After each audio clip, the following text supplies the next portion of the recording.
이 말씀으로 새벽에 하나님이 도우신다라고 하는 제목으로 하나님 말씀을 전하겠습니다.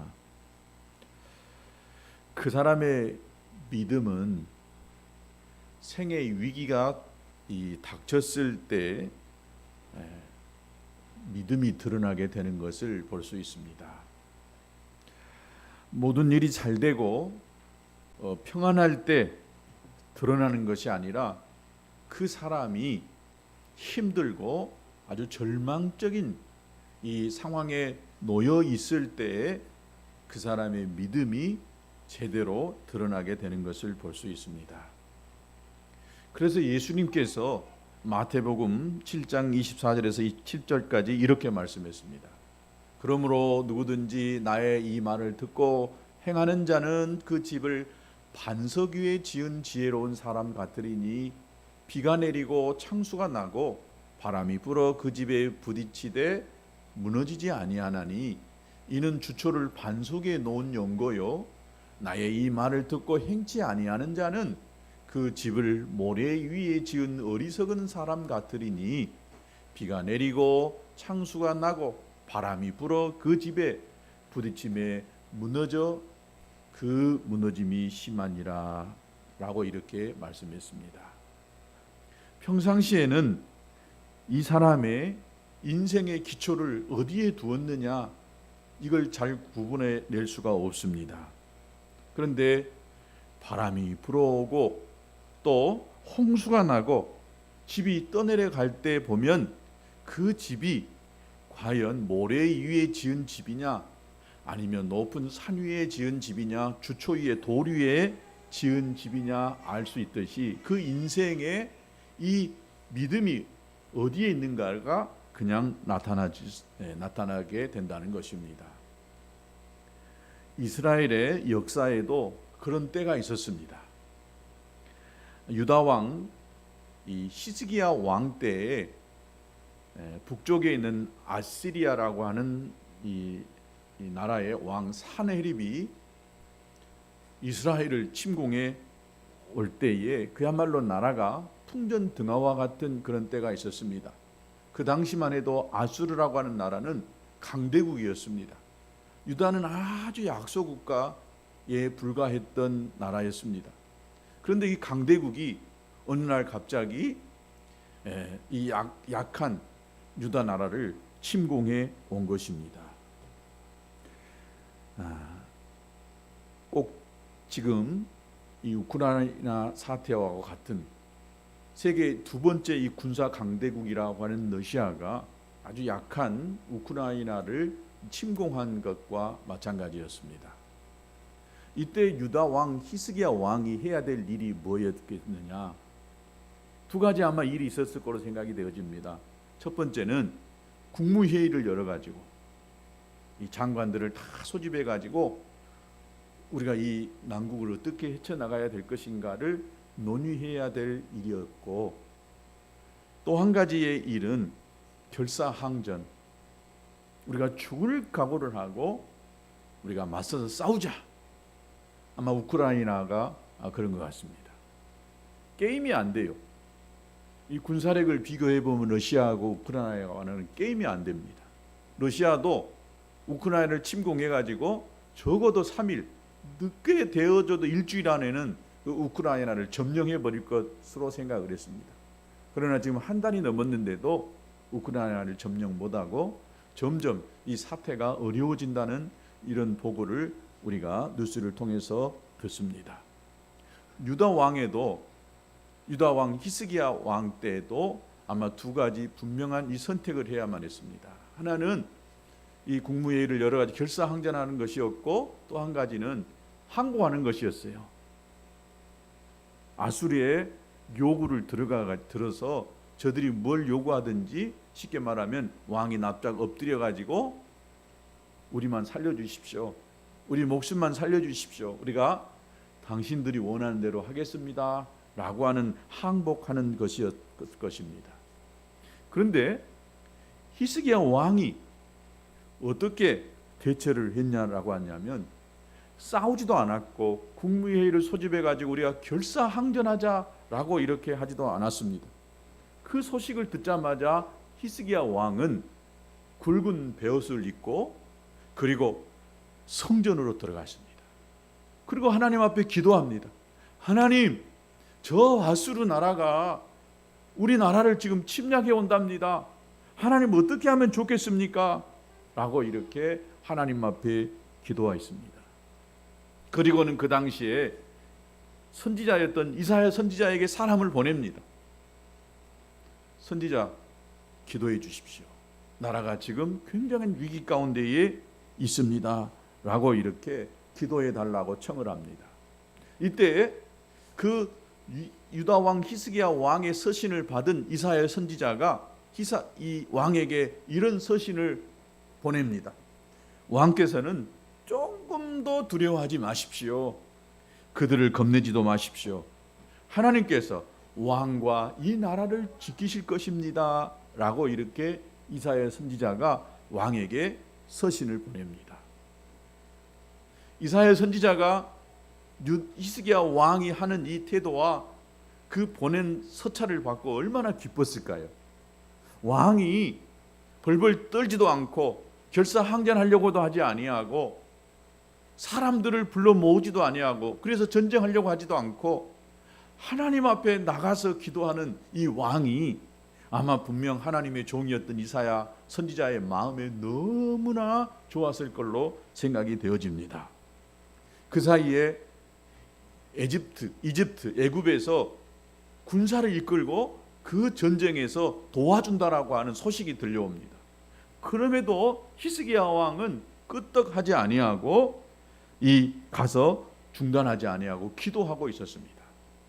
그런데 그때에 저 아수르 이 사네립 왕이 히스기야 왕에게 편지를 보냅니다. 뭐라고 보냈느냐? 야, 네가 너무 하나님을 지나치게 믿고 있다. 그런 식으로 예루살렘이 결코 함락되지 않을 거라고 생각하느냐? 지금까지 우리의 공격을 막아낸 나라 한 나라도 없었다. 네가 믿는 하나님이 아무 역사도 이루지 못할 것이다 라고 이렇게 편지를 보냈는데 그 편지를 읽고 있는 그 순간에 이 사네립이 군사를 이끌고 유다를 침공해 오는 것을 볼 수가 있습니다. 이때 히스기야 왕은 다시 또 성전에 들어갑니다. 그리고 하나님 앞에 기도합니다. 편지를 펴놓고 하나님 앞에 기도합니다. 하나님, 저 아수르 사네립이 하나님의 나라 우리 이스라엘을 이렇게 손아래 보고 지금 침공해 온다라고 이야기합니다. 어떻게 해야 되겠습니까? 라고 이렇게 하나님 앞에 기도하고 있는 것을 볼 수가 있습니다. 인간적으로 보면 너무나 약한 무능한 히스기야 왕이었을지 모르겠습니다. 나라가 풍전등화와 같은 이런 상황에 놓여 있으니까 지혜 있는 자들, 싸울 자들을 불러 모아서 이거 싸우든지 우리가 항복하든지 뭘 어떻게 해야 되는데 이런 일만 있으면 왕은 만사를 제쳐들고 성전에 들어가서 엎드려 하나님 앞에 기도한다고 있습니다. 인간적으로 보면 너무 나약하고 무능하게 보였을 왕이었습니다. 그런데 하나님은 히스기야 왕을 어떻게 보았겠어요?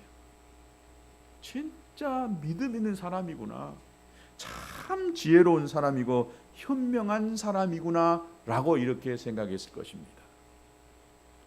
그리고 히스기야가 인간적으로 무능하고 나약한 왕처럼 보였지만은 하나님 앞에 나가서 기도하니까 하나님이 어떻게 하셨느냐? 열왕기하 19장 35절에 보니까 이 밤에 여호와의 사자가 나와서 아수르 진영에서 군사 18만 5천 명을 쳤어요.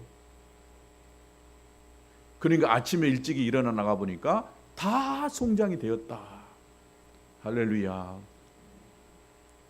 뭘 한 것도 없고 아무것도 한 것이 없지만 백성들과 대신들은 두려워 떨고 있었을란가 모르겠습니다. 그러나 히스기야는 성전에 들어가서 하나님 앞에 기도할 때에 나가서 싸우지도 않았는데 하나님이 천사들을 보내가지고 아수리의 군사 18만 5천 명을 어떻게 죽였는지는 모르겠는데 하나님이 죽이려고 맘만 먹으시면은 그냥 바람 한 번 불어도, 아니 손가락 하나 까딱 안 하지 않아도 다 죽게 될 수밖에 없습니다.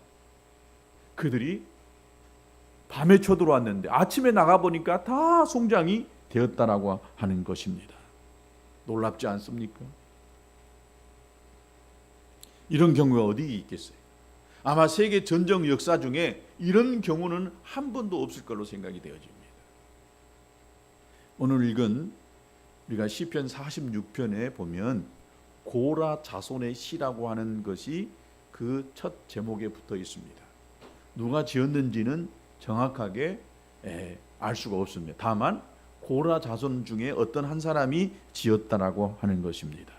그런데 이 시를 지은 이 사람이 시를 지을 때에 분명 이 히스기야 왕 때에 일어났던 이 사건을 생각하면서 하나님 앞에 이 시로 찬양과 영광을 돌렸던 것을 볼 수가 있습니다. 그 중에 오늘 2절과 3절에 보십시오. 그러므로 땅이 변하든지 산이 흔들려 바다 가운데에 빠지든지 바닷물이 솟아나고 뛰놀든지 그것이 넘침으로 산이 흔들지라도 우리는 두려워하지 아니하리로다. 지금 이 세상이 난리인 것입니다. 산이 흔들리고 있어요. 큰 지진이 나가지고 흔들리고 땅이 흔들리고 바닷물이 솟아나고 뛰노는 이런 엄청난 상황에 놓여 있음에도 불구하고 두려워하지 않는다는 것입니다. 이런 고백을 할 수 있었던 것이 이 과거에 히스기야 왕 때 있었던 이 사건을 생각하면서 이것을 지었다라고 볼 수가 있습니다. 여러분, 길을 가다가 갑자기 생각지도 않은 소낙비가 팍 쏟아부어지고 있어요. 그러면 어떻게 해야 되겠습니까? 빨리 우리는 그 비를 피할 만한 곳을 향해서 달려가서 거기에 잠시 비를 피하게 될 것입니다. 그 피를 피하는 그곳이 뭐예요? 피난처입니다. 여러분, 하나님은 누구이십니까? 이스라엘의 피난처시라고 1절에 이야기하고 있습니다. 소낙비가 내려지고 어려움이 닥칠 때에 어찌할 바 모를 때에 급히 피할 수 있는 곳, 그것이 바로 피난처 하나님이시다는 것입니다. 여러분, 국가의 위기에 빠졌을 때에 히스기야 왕은 어떻게 했습니까? 하나님께 도움을 청했습니다. 사람을 찾아가고 사람을 불러 모아서 이 전쟁을 어떻게 해서 이길 것인가를 생각하지 아니하고 그냥 아무 대답이 아직 나오지 않은 그때에, 무엇을 결정하기 힘든 그때에 히스기야 왕은 성전에 들어가서 하나님께 도움을 구했습니다. 하나님, 어찌하면 될까요? 우리로서는 도저히 저 강대국 아수르를 물리쳐 싸워 이길 수 없는데 이 위기를 어떻게 돌파하면 될까요? 이렇게 하나님 앞에 구했던 것을 볼 수 있습니다. 여러분은 어떻습니까? 여러분의 인생 가운데에 이런 위기가 닥쳐왔을 때에, 절망스러운 상황에 놓여 있을 때에 여러분은 어떻게 그 위기를, 절망을 넘어가시겠습니까? 정말 그때 하나님을 여러분의 도움으로 삼고 하나님께 도움을 구할 수가 있겠습니까? 오늘 환난 중에 만날 큰 도움이다라고 이렇게 시인이 고백했습니다. 여러분, 하나님은 저와 여러분의 환난 날에 만날 큰 도움이신 줄로 믿습니다. 그 하나님 앞에 여러분 피할 수 있게 되기를 주님의 이름으로 축복합니다. 여러분, 종교 이 계획자였던 마르틴 루터 잘 아시죠? 이 마르틴 루터가 이 시편 46편을 그렇게 좋아했답니다. 그래서 이 마르틴 루터는 이 시편 46편을 늘 암송하고 다녔다는 거예요. 1517년 10월 31일에 그가 거대한 이 캐톨릭에 맞서가지고 95개의 이 조항문을 내걸었습니다. 그건 루터 이 신부로서는 곧 죽음이었어요. 그 이후에 일어날 엄청난 반응, 이것을 생각하지 아마 못했을란가도 모르겠습니다. 그러나 그는 굴복하지 아니하고 끝까지 자기 주장을 철회하지 아니했습니다. 나중에는 마침내 국회로 나오라고 하는 소환장을 받았습니다. 그때 이 루터가 인생에서 가장 큰 위기와 시련을 만날 때였습니다.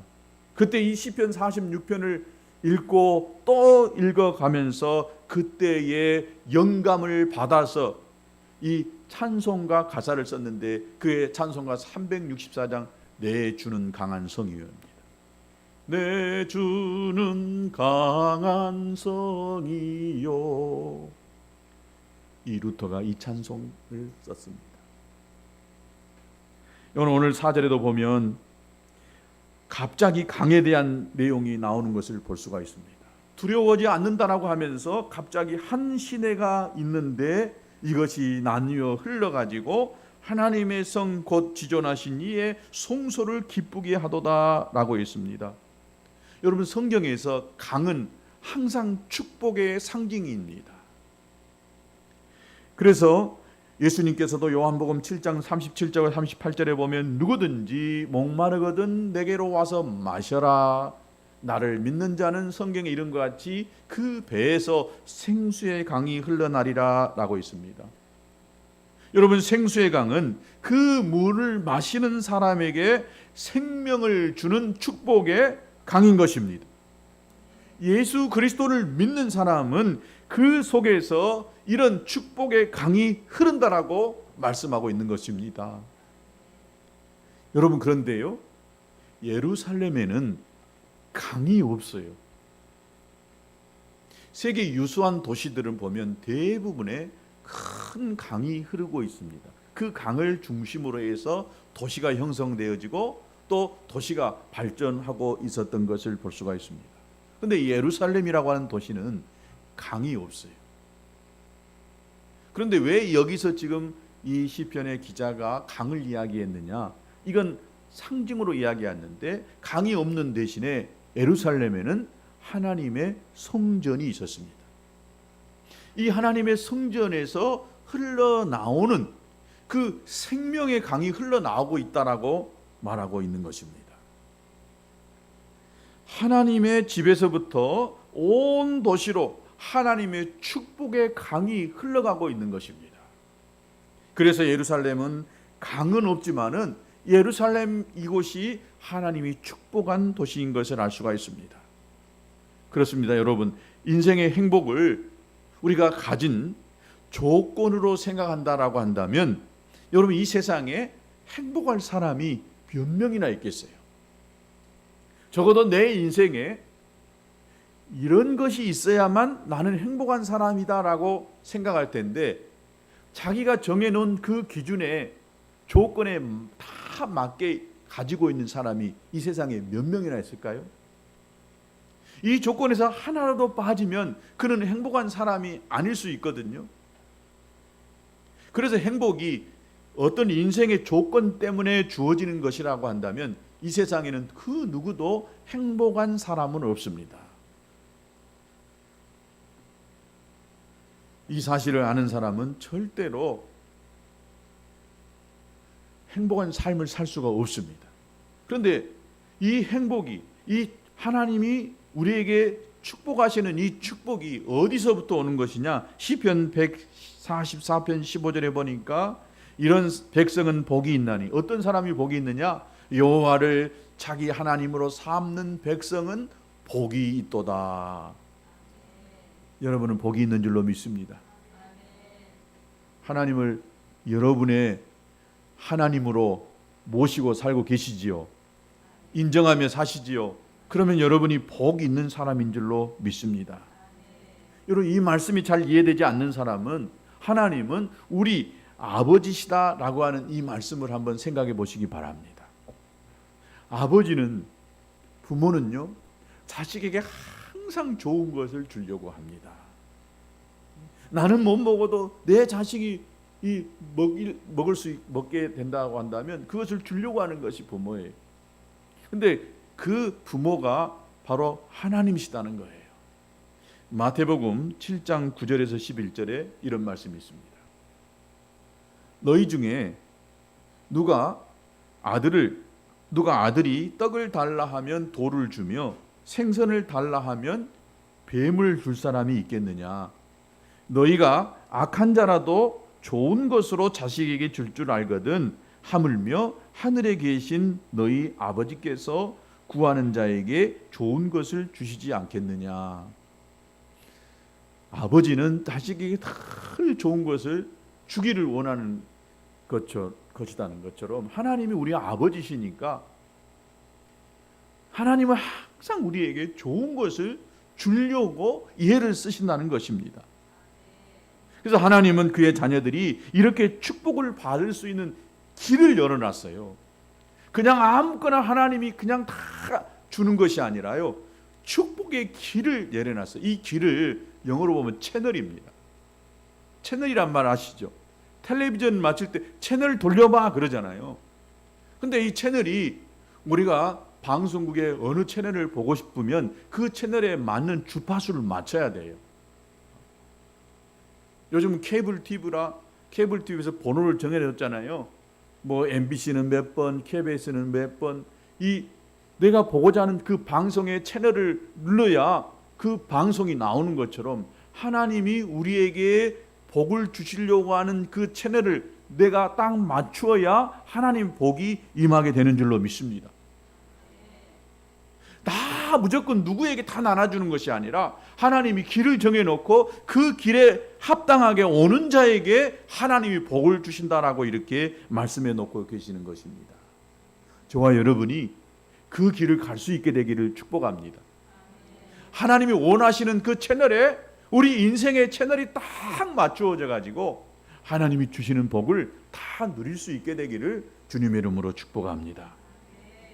그 말씀이 오늘 오전에 나와 있습니다. 하나님이 그 성중에 계심에 그 성이 요동치 아니할, 흔들리지 아니할 것이라 새벽에 하나님이 도우시리로다. 하나님이 언제 도우신다고요? 새벽에 도우신다고 했어요. 왜 하나님이 밤중에가 아니고 대낮도 아니고 하나님이 새벽에 도우신다라고 이렇게 말씀하셨을까요? 거기는 다 의미가 있습니다. 이 시편을 쓴 사람은 그 옛날 이 사내립이 예루살렘을 정복하려고 대군을 끌고 왔지만 예루살렘을 손끝 하나 대지 못하고 그날 아침에 가보니까 다 송장이 되어진 것처럼 하나님이 새벽에 도우시는 이 역사를 이루어낸다라고 하는 것입니다. 히스기야 왕은 이 사실을 알았어요. 어차피 이번 전쟁은 처음부터 상대가 되지 않을 전쟁이다. 이번 전쟁은 우리 힘으로는 도저히 싸워서 이길 수 없는 전쟁이다. 내가 할 수 있는 일은 하나님의 도움을 구하는 것밖에 없다라고 이렇게 생각하고 사람에게 도움을 청한 것도 아니고 환경을 바라보는 것도 아니고 그저 하나님 앞에 나가서 기도했던 히스기야 왕이었던 것을 볼 수 있습니다. 최후의 통첩을 사내립이 해올 때도 히스기야 왕은 끔찍하지 않고 두려워하지 아니하고 오직 성전에서 하나님 앞에 기도했던 것을 볼 수가 있습니다. 그 기도가 어떻게 됐어요? 극적인 상황에서 하나님이 개입하셔서 기적을 일으키셔서 군사 모두를 다 송장이 되게 하셨던 것을 볼 수가 있습니다. 여러분, 밤이 지나면 뭐가 와요? 새벽이 찾아옵니다. 밤은 인생의 고난입니다. 우리 인생의 슬픔입니다. 우리 인생의 아픔이고 절망을 상징하는 것입니다. 새벽은 뭐예요? 희망을 상징하고 있습니다. 절망 중에 씨름하던 사람에게 살 길이 열리는 것이 여러분 새벽의 여명인 줄로 믿습니다. 새벽은 하나님의 역사를 믿는 우리들에게는 특별한 의미가 있어요. 특별한 의미가 있습니다. 여러분, 예수님의 무덤을 찾아갔던 여자들이 빈 무덤을 발견한 것도 새벽이었습니다. 이 새벽은 하나님의 도우심의 손길을 발견할 수 있는 최상의 시간이었습니다. 하나님께서 새벽에 도우시기 때문인 줄로 믿습니다. 새벽은 우리의 인간의 한계를 뛰어넘는 하나님의 기적을 체험할 수 있는 시간이기도 한 것입니다. 그리고 하나님의 인자하심을 묵상하기에 이보다 더 좋은 시간이 없어요. 여러분, 새벽을 깨우실 수 있게 되기를 바랍니다. 그래서 다윗은 시편 59편 16절에 보니까 나는 주의 힘을 노래하며 아침에 주의 인자하심을 높이 부르리니 주는 나의 산성이시며 나의 환난 날의 피난처이심이다 라고 그렇게 말씀하셨습니다. 아침에 주의 인자하심을 높이 부른다. 여러분, 아침을 밝히시는 여러분 되시기를 주의 이름으로 축복합니다. 이번 한 주간 우리는 고난주간을 맞습니다. 기독교 절기로서 오늘이 종료주일이고 고난주일이라고도 이야기합니다. 예수님이 이 땅에 오셔가지고 3년 동안에 이 공생애를 마치시고 마지막 이제 예수님의 하실 그 일을 위해서 이제 예루살렘 성을 입성할 때에 수많은 사람들이 종려나무를 가지를 들고 호산나 다윗의 자손 예수야 하면서 예수님을 왕으로 맞이했던 날이 이 주일날이 아침이었습니다. 그래서 기독교는 이 예수님이 부활한 전주를 종료주일로 생각하고 한 주간을 고난주간으로 생각합니다. 어떤 분이 그러더라고. 예수님이 이미 부활하셨고 우리에게는 고난을 절망을 다 사해놨는데 우리가 굳이 십자가를 생각하고 고난을 져야 되느냐.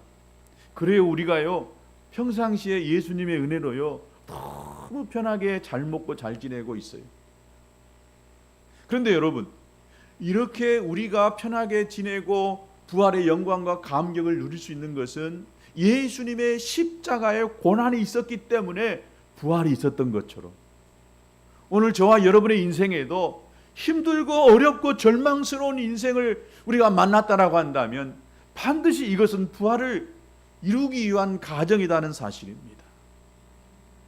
그래서 예수님의 십자가는 고난은요 우리에게 의미가 있는 것입니다. 그래서 그 어떤 것보다도 한 주간을 우리가 예수님의 고난을 깊이 묵상해 보는 한 주간으로 우리가 보내는 것입니다. 그래서 우리 교회도 한 주간 동안 고난주간 특별 새벽 기도회를 이옵니다. 다음 주일까지 하면 좋겠지만 우리가 매일 같이 아침에 하는 기도가 월요일부터 금요일까지 있습니다. 제가 이 고난주간 특별 새벽 기도회를 생각할 때 지난주에 말씀했던 것처럼 참 고민이 많이 됐습니다. 고난주간 특별 새벽 기도 한다고 해가지고 성도들이 안 오면 어쩔까 하는 이 두려움이 생겨요. 와서 몇 명 안 있고 와 있는 사람도 힘이 빠지면 어쩔까 하는 이런 두려움이 생겼습니다. 그래서 하지 말까? 나 혼자 열심히 와서 기도하면 되지 라고 하는 이런 생각이 있었습니다. 근데 이것은 내 생각이라는 것을 깨달았어요. 그리고 성도들을 깨워야 되겠다는 생각을 갖게 됐습니다. 우리는 코로나 때문에 지난 2년 동안 얼마나 나약한 신앙생활을 했습니까? 저도 그랬습니다. 특별히 뭐 한 것이 없는 것 같아요. 하나님 앞에 뭔가 잘못한 것 같고 성도들을 깨워내지 못한 것 같고 믿음에서 떠나간 그 성도들을 볼 때에 교회에 나으라고 막 권면할 수도 없는 이 사회적인 또 이 코로나 때문에 일어나는 이런 것들 때문에 목사님 온라인 예배 드릴게요. 나 교회 못 나갑니다. 그래도 꼭 교회 나오라고 말을 할 수 없는 이런 상황에 놓여 있는 것이 너무 슬프고 괴로웠습니다. 또 어쩔 수 없이 온라인으로 예배 드릴 수밖에 없는 성도들도 있었습니다. 그러나 여러분, 이것이 우리들의 믿음을 떨어뜨렸던 것이라고 한다면 다시 우리는 그 믿음을 회복해야 될 줄로 믿습니다. 여러분들은 그래도 믿음을 굳게 나름대로 지켜가고 있는 것 같습니다. 어떤 상황에 놓여 있어도 우리 교회는 지금까지 예배를 한 번도 이 문을 닫고 예배를 안 드려본 적은 없는 것 같습니다. 그래서 신실하게 매주마다 나와서 예배하는 여러분들은 그나마 신앙을 잘 지켜가고 있는 것 같습니다. 그러나 우리가 알듯이 믿음이 그렇게 좋지 않았던 사람들은 이 코로나 핑계로 다 뿔뿔이 흩어져 버렸다라고 볼 수가 있습니다. 바람이 부니까 싹 떨어져 나가버린 것처럼 옳지 좋다 라고 하는 이런 생각으로 교회가 멀어지고, 또 굳이 교회 어렵게 옷 차려입고 가서 왔다 갔다 시간 버리고 그냥 집에 앉아서 이걸로 탁 보면 되지 라고 하는 이런 생각에 놓여 있는 사람들도 분명 있었을 줄 압니다. 그래서 제가 아는 여러 가까이 지내는 목사님들은 절대 온라인 예배 안 한답니다.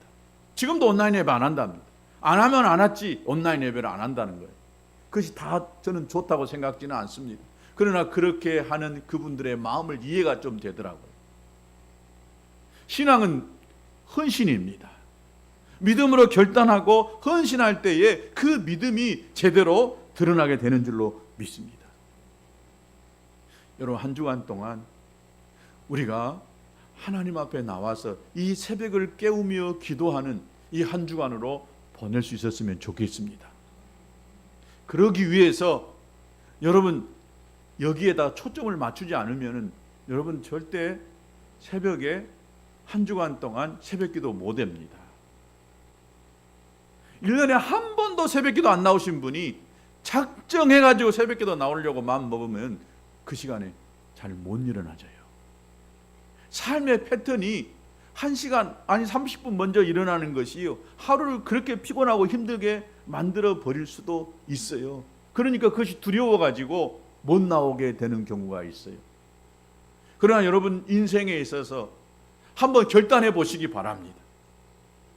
새벽에 나와서 얼마나 오랫동안 많이 기도할 수 있겠어요? 그러나 하나님은 히스기야 왕의 마음을 아시고 그 기도를 들으셨던 것처럼 여러분이 결단하고 기도하려고 하는 그 마음을 아시고 그 믿음을 아시고 여러분의 기도에 응답하시는 기적과 같은 일을 이루시는 줄로 믿습니다. 환경 탓하지 마세요. 나는 새벽형 사람이 아니라 새벽에 절대 못 일어난다. 천만의 말씀입니다. 스타일을 바꾸면 되는 것입니다. 저녁에 좀 빨리 잠을 자면 새벽에 일어나기 쉬워요. 저는 거의 매일 그 시간에 일어나다 보니까 또 토요일도 꼭 그 시간에 오히려 더 빨리 일어나지더라고요. 야, 토요일은 새벽기도 없으니까 나도 잠 좀 자자. 그런데요, 토요일 날은 이상하게요, 더 빨리 일어나져요. 그리고 설교 준비하고 또 아침에 운동 나가는 경우가 많습니다. 그러게 되니까요, 저녁 10시 이후에 넘길 수가 없어요.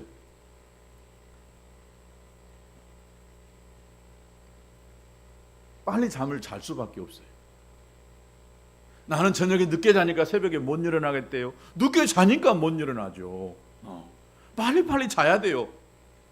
그래야 새벽에 일어날 수가 있습니다. 여러분, 결단하고 하나님 앞에 엎드려서 새벽에 도우시는 하나님을 만날 수 있게 되기를 주님의 이름으로 축복합니다. 새벽에 일어나는 것은 자신과의 싸움입니다. 나약한 의지를 꺾고 피곤을 이기고 잠을 이기는 전쟁과 같은 것입니다. 이 결단을 통해서 하나님이 여러분에게 복을 주시는 역사가 일어나게 될 줄로 믿습니다. 신앙에 나오는 이 신앙의 선배들도 보면 모두 새벽 일찍이 일어나 하나님을 대면했던 사람입니다.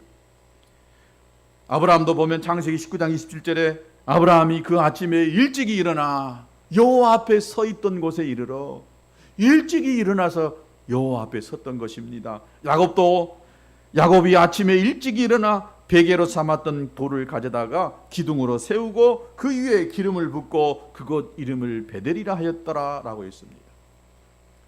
또 모세도 여호와께서 모세에게 이르시되 아침에 일찍이 일어나 바로 앞에 서라 그랬습니다. 대낮에 밤늦게 가서 서라간 것이 아니라 아침에 일찍이 일어나 바로 앞에 서라. 하나님이 여러분에게 말씀합니다. 아침에 일찍이 일어나 교회로 달려가 기도해라. 이 말씀 앞에 여러분 반응할 수 있게 되기를 바랍니다. 홍해를 가르는 기적도 언제 일어났는지 아세요? 새벽에 일어났습니다. 하나님은 위대한 역사를 새벽에 이루신다는 사실을 믿으시기 바랍니다. 하늘에서 만나가 떨어질 때 언제 떨어졌어요? 새벽에 떨어졌습니다. 예수님도 새벽 미명에 새벽 아침 일찍마다 일어나 한적한 곳으로 나가 거기서 기도하셨다라고 있습니다. 여러분 성공한 사람들 봐보세요. 잘 되는 사람 봐보세요. 늦게까지 잠자는 사람이 잘 되는 사람이 있었는가? 성공한 사람들 봐보세요. 다 새벽을 깨우는 사람들입니다. 그들이 바빠서요? 일찍 자서 새벽을 깨우겠습니까? 아닙니다. 저와 여러분이 성공하기 위해서 하나님 앞에 복을 받기 위해서라도 여러분 새벽을 깨울 수 있게 되기를 바랍니다. 우리 교회 권사님 중에 한 분은 멀리서 새벽기도 못 나오니까요. 아침 정확하게 딱 새벽에 시간 맞춰놓고 그 시간에 일어나서 새벽 5시면 딱 일어나서 매일같이 집에서 혼자 성경 펴들고 기도했다는 말을 들었습니다. 오늘 저와 여러분이 새벽에 하나님의 역사를 경험하시고 새벽에 도우시는 하나님의 역사를 경험할 수 있게 되기를 축복합니다. 초롱성 같은 여리고성이 허물어질 때도 7일째 되는 그 새벽에 이스라엘 백성들을 그 여리고성을 돌게 하셔서 그 새벽에 하나님이 여리고성을 무너뜨렸던 것을 볼 수가 있습니다. 여러분 결단하시고 새벽에 기도하여서 여러분이 복을 받는